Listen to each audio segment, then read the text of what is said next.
Hello, my name is Rich Howard, owner of Architectural Builder Supply, and this video is to bring you a closer look at the Hager number 1279, 4.5 by 3.5, pardon me, 4 by 3.5, 4 by 3.5 US15. This is a full mortise, standard weight, plain bearing, 5-knuckle, steel-based, removable pin, button tip,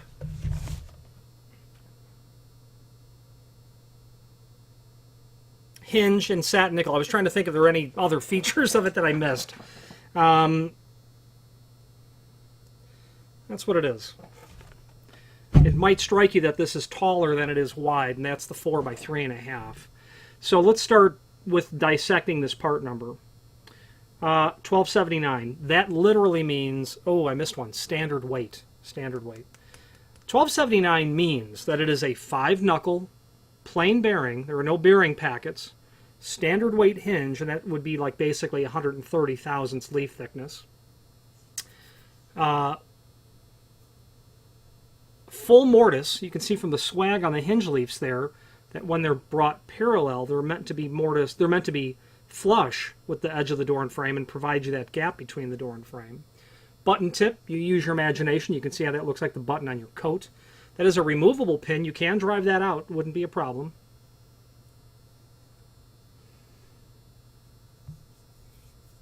Template pattern. These holes are located in what is called the template pattern.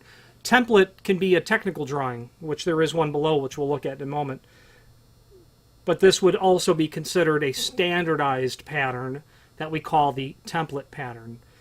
So that if your door and frame are prepped for a template pattern hinge, and it's 4 inch tall, this is it. This will work. Now, there is, and this is steel-based. I don't know if I said that earlier. Definitely made of steel. You can do these hinges in all kinds of variations on base material, thickness, quantity of knuckles, height, width, security features, tip features, everything possible. Hager is a comprehensive provider of all things hinge related. So that link below this video to the document called Template, I would very much encourage you to review that if you're not sure if this stuff is right for your application.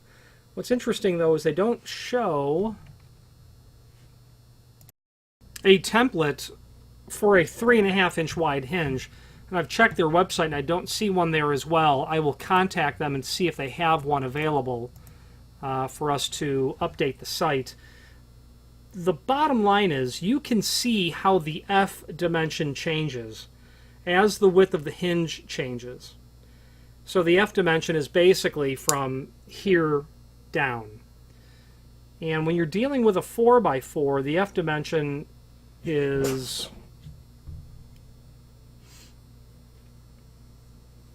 1 11/16. When you go to a 5-inch hinge, it would be normal that that dimension was a 1/2 of an inch greater, even though the hinge from a 4x4 to a 4x5 is 1 inch wider. Well, they're measuring it with the hinge folded in half, so it's a 1/2 inch larger. And if you work that logic out, you'll see how they're adding a 1/2 inch every time. Well, in this regard, their F dimension is only a 1/4 inch less, so that should be 1 7/16 is what that dimension ought to be for that first screw hole.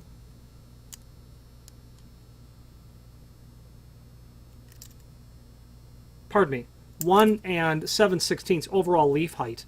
And you can see that, yeah, that's what it is, 1 7/16. Okay. So this is a 3.5 inch tall hinge. Now it's 4 by 3.5. Very important to understand that the height is the first dimension. The height is the first dimension on a hinge. Doors, the height is the second dimension. When it comes to access panels, the hinge is on the second dimension. There's all these crazy rules that only error seems to teach you. The point of the matter is, when it's 4 by 3.5, it's 4 inch tall and 3.5 wide when the hinge is laid open in front of you.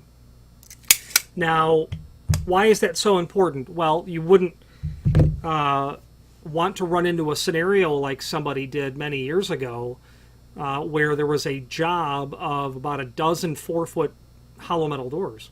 and the spec called out 5 by 4.5. Well, a 5-inch tall hinge is very different than a 4.5-inch tall hinge that's 5-inch wide.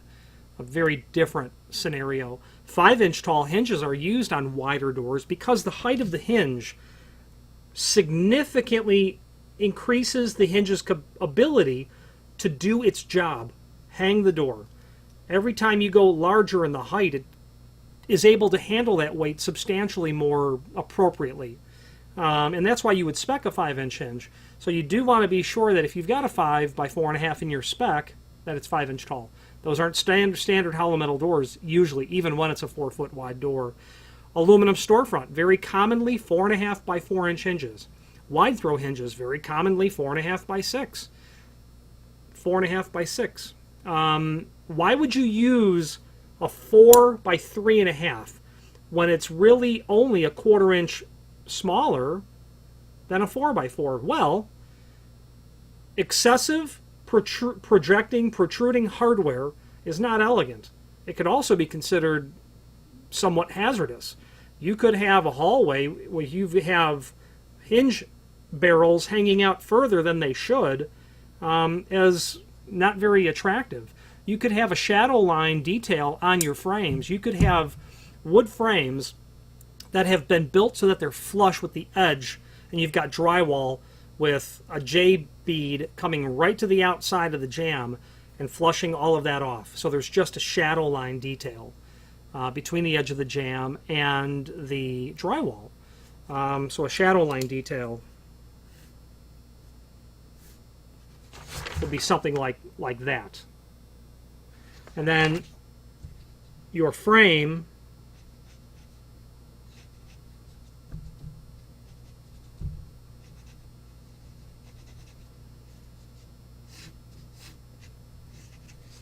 with your door now, okay, the more that pin hangs off the face of the frame, the less elegant it is.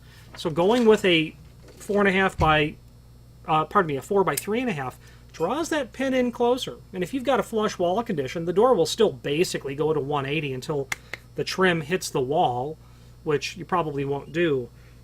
But if you're looking for details like that on an opening, having the hinge barrel project less rather than standard or more does seem to look better. It just does. Plus, I would argue that the hinge would be more capable of handling the weight of the opening because of its compact area. It's less... the fact that you've moved the vertical axis of pivoting closer into the material would be advantageous because the door will be used constantly. Well, I've got the weight of the door hanging out here. I've got more of this non-solid assembly further off the face of the door. That's probably minutia. But there's arguments to be made for having a 4 by 3.5. Very uncommon to have a rectangular hinge because people just don't care about the details that much. But some people do. This hinge is shown in a US15 finish. That's satin nickel. It would be appropriate to call this 646. You can call it US15, but 646 tells us it's satin nickel, but that it's made of steel. Now, back to that template. There are a couple of different catalog number columns there. Steel-based and then non-ferrous. Steel-based is obvious. Non-ferrous can be brass or bronze or stainless steel. The part number changes when you're dealing with a non-ferrous-based hinge. So you couldn't have a 1279 that's non-ferrous. You would be looking at an 1191. Now, this is a plain bearing hinge. This hinge was special order, unusual, with a lead time. I can't fathom ordering a plain bearing hinge versus the small upcharge for ball bearing. I've seen hinges installed on doors that are 20 years old, and those plain bearing hinges, they just don't last. They don't last at all. The margins between the knuckles really widen up. The door seems to hang into the opening, starts to make unintentional contact with the frame. So if you're ordering hinges and you're going to wait the lead time, order ball bearing. They're not that much more. If you care about the health of the door in 10, 20 years, meaning order ball bearing. If you're a stakeholder in that sort of situation, I would order ball bearing. Now, lots of options can be done on this as well, which would be, you can order this as a non-removable pin. So if you wanted to prevent that pin from being driven out, that can be ordered that way. With a set screw that would be drilled and tapped into the into the knuckle of the hinge and would fit into a groove that's cut into that slot. It makes it all but impossible to drive that pin out. Other security features like a security stud can be done as well. Hager can make these electrified. If you're running an electric lock set, they can make these electrified. Or what I mean to say is they can run wires through them. They can give you decorative tips. This is a button tip. You can do acorn, steeple, urn tip, ball tip, the most common of all decorative tips. That can be done. There is a list of other options down below, such as radiused corners. You can order these with a 1/4-inch radius. You can order them with a 5/8 radius. Anything can be done. Obviously, all the different finishes that Hager can do on steel. Your brasses, your bronze, your chromes, your satin, your polished, your oil rub bronze. Being Hager, they can technically do any finish. If you want antique nickel, they can do that. You want them powder coated, you want them black, they can do that. I don't know that they can powder coat these. I bet that they can. I just don't know about the moving part area. Now, there is a link below this video to the product catalog where you can review their full mortise hinges. Spring hinges, of course, Hager gets into a lot. There's a variety of different hinges, but that product catalog just touches on the full mortise hinges.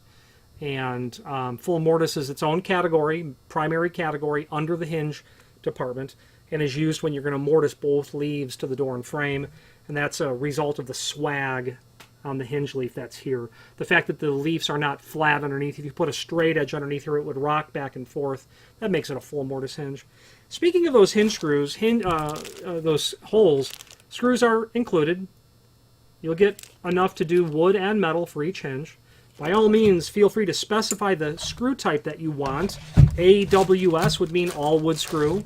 AMS is all metal screw. These had enough screws to do the hinge in either metal and metal or wood on wood. Wood door, wood frame, metal door, metal frame. But that's not always the case. Their catalog probably states somewhere that you'll get all machine and half wood screws. So be mindful to specify that because you don't want to get the job to find out you've got half the number of screws that you need, because the manufacturer will provide it as you specify. Finally, there's a link below this video to the manufacturer's page where you can pull up not only all of the Hager products that we sell, but also a link to the manufacturer's website, as well as a link to the full product catalog. If you have any questions on the Hager, they're part number 1279, 4x3.5 and a US15 finish, or any other Hager product, please feel free to reach out to us. And thank you.